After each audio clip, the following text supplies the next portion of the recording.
in these modern times, a place which is supposed to be a holy place becomes the most unholy place. It's such a topsy-turvy condition these days. And when we are trying to establish something very fundamental, it's like a little seedling that has to come out of the stones. You see. It has to fight lots of things, so we have to keep our brains intact and be sensible about everything and try to see what we can achieve through our patience and understanding. It's very important. Today I think is a very great day for all of us because this place is the place of Virat, of Sri Vithala. It's the place where Sri Vithala appeared to a devoted son, and when he asked him that you better stand on a break, he stood there. And they say that he stood there waiting.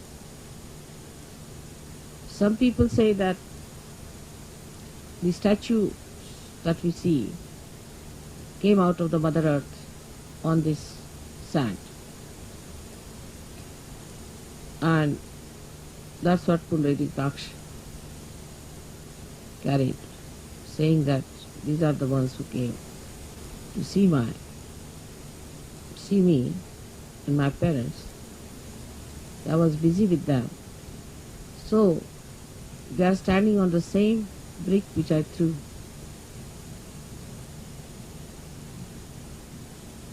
Now the whole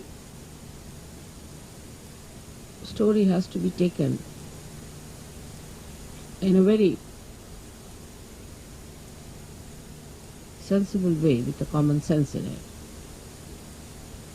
That God Himself is capable of all kinds of miracles. We who are created by God are doing some things which look miraculous. Say if you take about 100-year-old situation of this world, you can say that today we are seeing many things which could be miraculous. 100 years back, nobody could have thought that we could have all these arrangements done here in such a far-fetched places. But all these miracles come from the power of God. So, we are the creator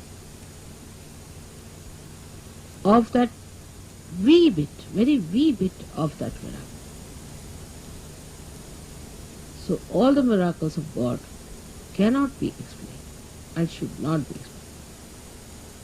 They are beyond our minds.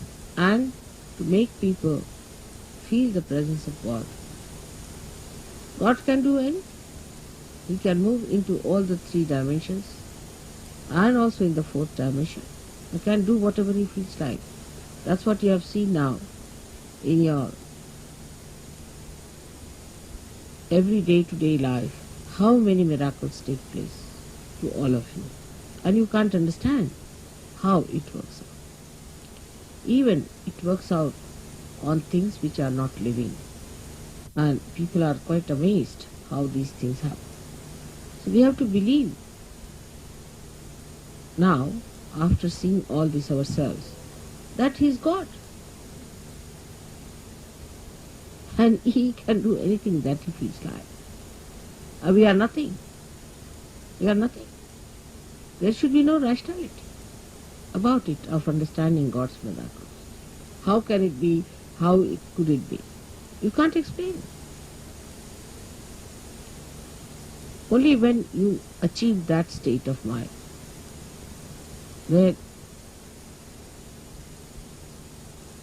you believe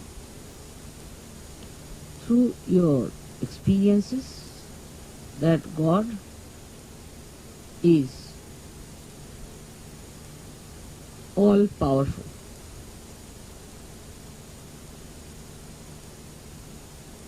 It's very difficult. This concept is very difficult because we are limited people. We have limited powers. And we cannot understand how God could be all powerful because we haven't got the capacity. So this God, who is our creator, who is our preserver, the one who desired that we should exist, who is our existence itself, is an all-powerful God. All-powerful. He can do whatever he likes with you.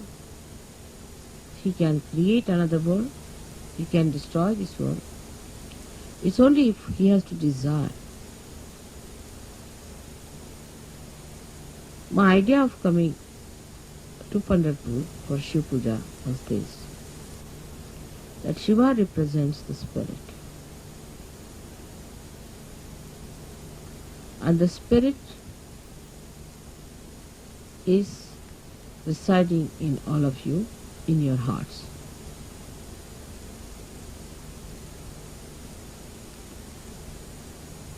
The seat of Sadashiva is on top of your head,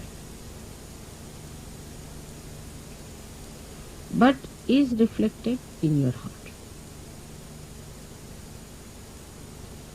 Now your brain is the Vittal.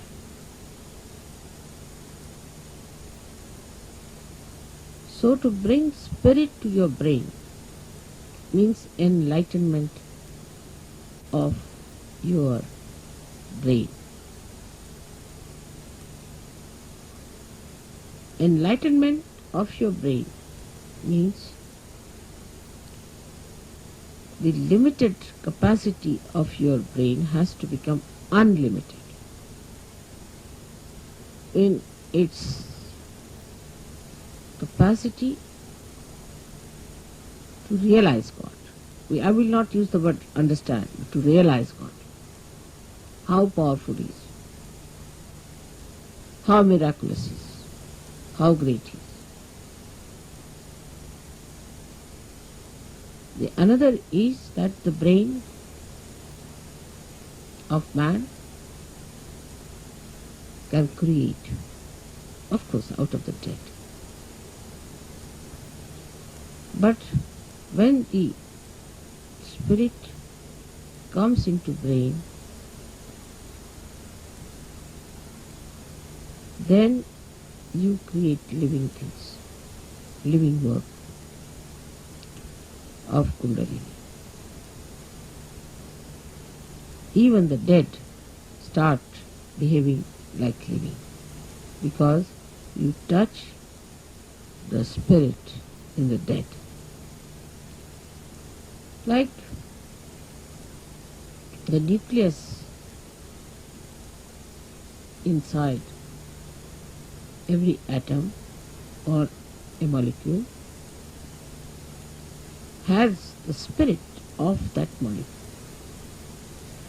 And if you become your spirit, you can say the brain of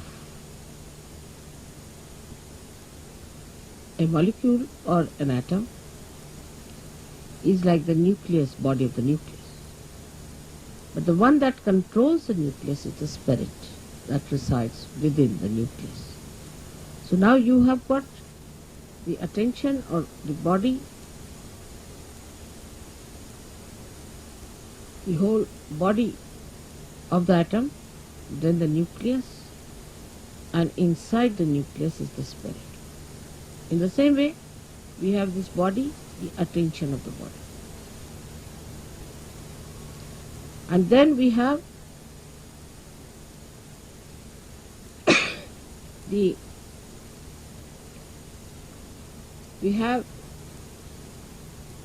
nucleus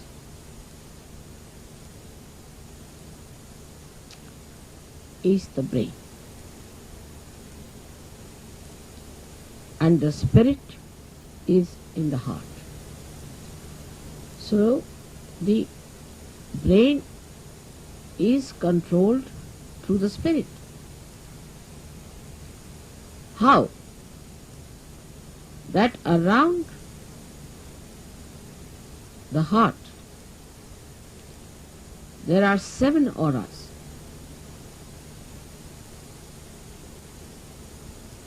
Which can be multiplied into any number. 7 raised to power 1600, which are the ones which watch the 7 chakras raised to power 1600. 16,000, sorry.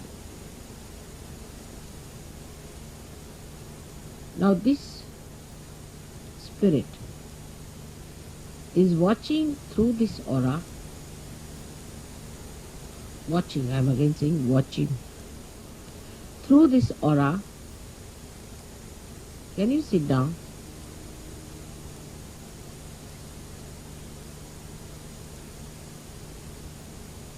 Can you sit down? I think it will be better.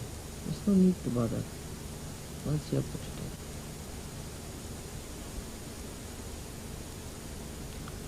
This aura is watching the behavior of your 7 centers in your brain.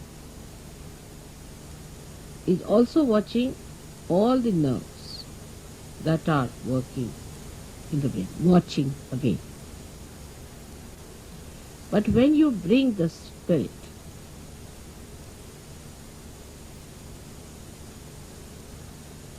into your brain,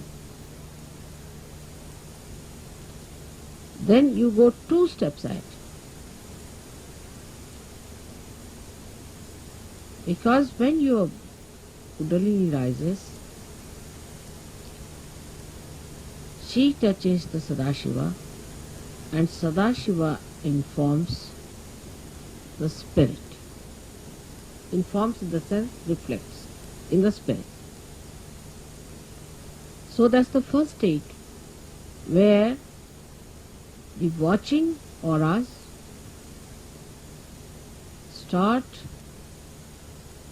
communicating to your different chakras in the brain and integrating it. But when you bring your spirit to your brain, this is the second state.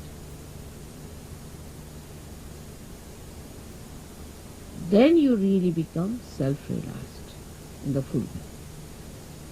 In the full way. Because then yourself, that is the spirit, becomes your brain. Action is very dynamic. It opens then the 5th dimension in the human being. First, when you become realized, collectively conscious, and start raising the Kundalini, you cross the 4th dimension.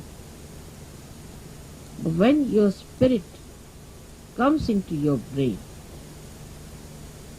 then you become the 5th dimension, means you become the doer.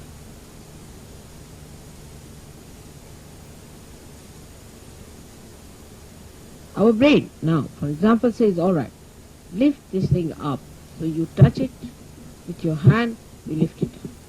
You are the doer. But when the brain becomes the spirit is the doer. And when spirit is the doer, then you become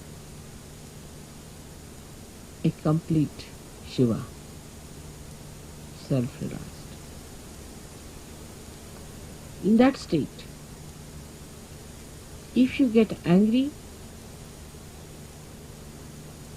you are not attached. You are not an attached person to anything whatsoever. If you possess anything, you are not attached. You cannot attach because spirit is detachment. Complete detachment. You don't bother about any attachments whatsoever. Even for a second you are not attached.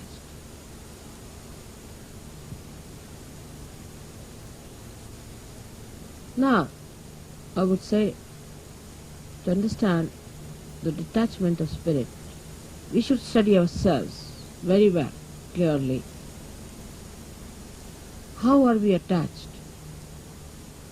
We are attached, firstly, by our brain. Mostly by our brain. Because all our conditionings are in our brain, and all our ego is also in our brain.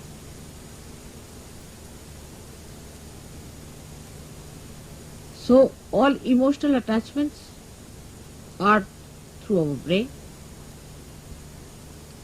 and all our egoistical attachments also are through our brain. That's why it is said that after realization one must try to practice the Shiva Tattva by practicing detachment. जरा मला शाल दो. तसं शिवाची पण थंड start करा. Now, how do you practice this detachment? सगळ्यांना English समजता है ना थोडं थोडं?